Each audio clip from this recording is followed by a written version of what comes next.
proponevano a imprenditori e artigiani l'acquisto di riviste edite dalla Guardia di Finanza o da altre forze di polizia, lasciando intendere ad acquisto avvenuto un trattamento di favore in caso di controlli fiscali.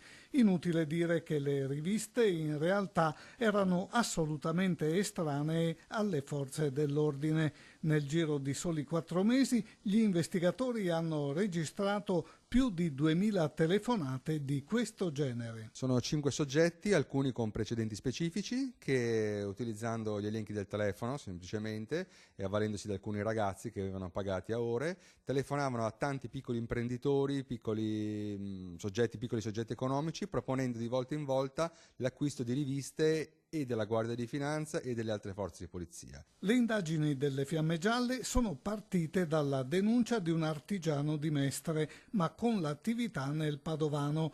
L'imprenditore non ha ceduto al ricatto e per nulla intimorito si è rivolto ai finanzieri. È stato un cittadino veneto, un residente in provincia di Venezia ma con un'attività in provincia di Padova, che si è rivolto a noi per primo, e in tal senso invitiamo anche eventuali altri acquirenti di questi giornali di venire qui da noi e fare denuncia.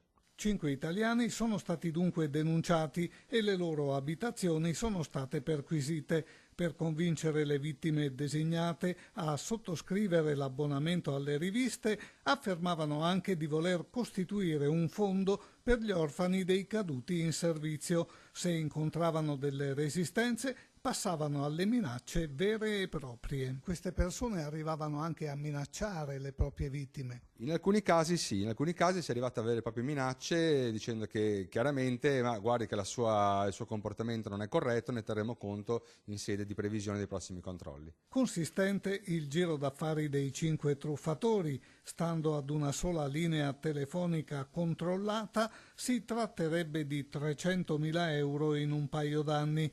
Le indagini continueranno proprio per stimare con esattezza gli introiti percepiti illegalmente dalla banda.